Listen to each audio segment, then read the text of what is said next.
Bonjour à tous et bienvenue dans cette nouvelle vidéo. Aujourd'hui, nous allons regarder ensemble comment créer une facture dans Business Central et l'état de notre comptabilité après la validation de cette facture. Alors, je suis dans ma page d'accueil Business Central. On peut accéder aux factures via le module vente, facture vente ou commande de vente.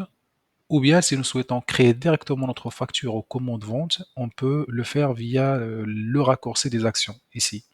Commande vente et facture vente. Alors, la différence entre une commande de vente et une facture vente, nous devons créer une commande de vente dans Mail Central si vous devez expédier uniquement une partie d'une quantité de commandes. Par exemple, si la quantité totale n'est pas disponible, si vous expédiez des produits après avoir validé les factures ventes correspondantes, c'est-à-dire expédition, ensuite facturation, ou bien si vous vendez des articles que votre fournisseur fournit directement à votre client, ce qu'on appelle une livraison directe, ce que Business Central aussi propose et que nous pouvons voir dans une prochaine vidéo. Donc là, je vais y aller plutôt via le module vente. On appuie sur vente. Dans notre exemple, on va travailler plutôt avec une facture de vente. C'est plus rapide. Une facture vente. Là, nous avons toutes les factures qui ne sont pas encore validées, qui ne sont ni expédiées ni facturées. Je vais sélectionner l'action nouveau et là, nous avons la fiche facture vente qui est ouverte là avec une section générale pour remplir les champs, les informations de notre client et les articles que le client vous commandait. C'est ce qu'on appelle des lignes vente.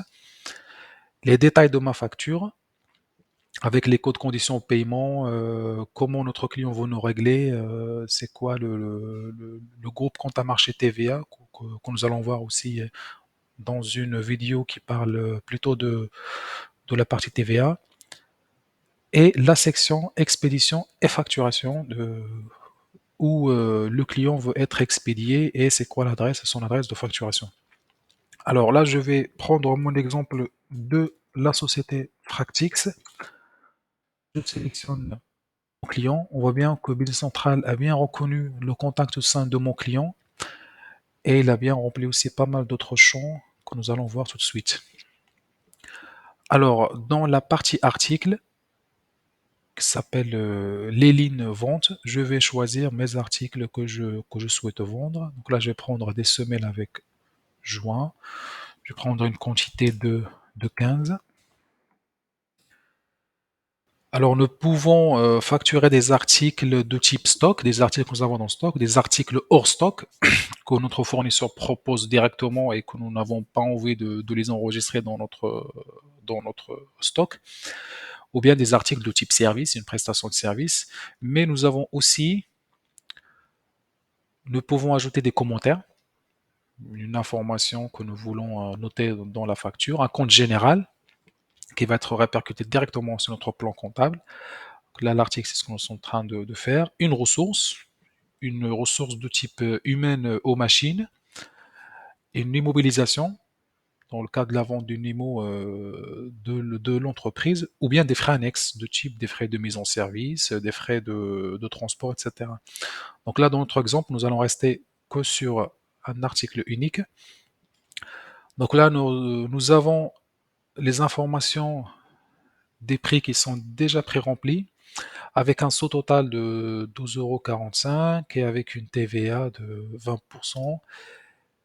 Et dans la section détail facture, nous avons des champs qui sont déjà pré-remplis, notamment la TVA, le code condition de paiement avec un mois avec un escompte de 2% sous 8 jours et un code mode de règlement. Donc, toutes ces informations-là, ce sont des informations qui sont associées au client. Le moment où on a créé notre client dans la base Business Central, nous avons dû remplir ces champs-là. Concernant la partie expédition et facturation, ce sont vraiment les adresses où nous devons expédier et facturer notre client. Donc on peut choisir des adresses différentes lors de la création de notre client, de l'ajout de notre client au business central, on peut ajouter plusieurs adresses, notamment des adresses des usines, des entrepôts, etc., etc. Là, dans notre exemple, on va prendre l'adresse par défaut de notre client.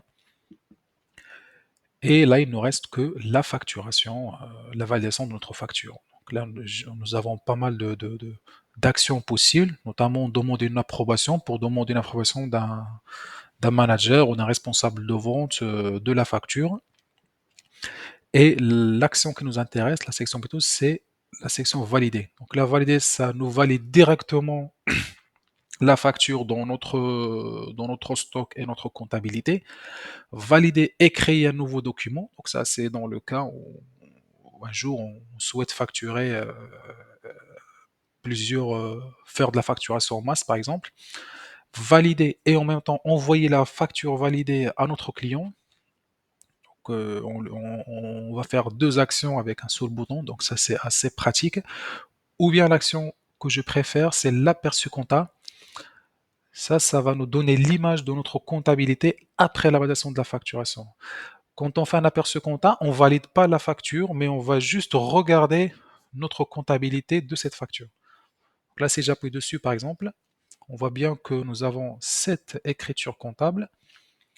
Et là, nous avons notre comptabilité avec une TVA collectée, par exemple, de 2,49 €, le compte client 41 avec 14,94 €, voilà, le coût de marchandises vendues, le compte 70 aussi qui est déjà qui est aussi débité.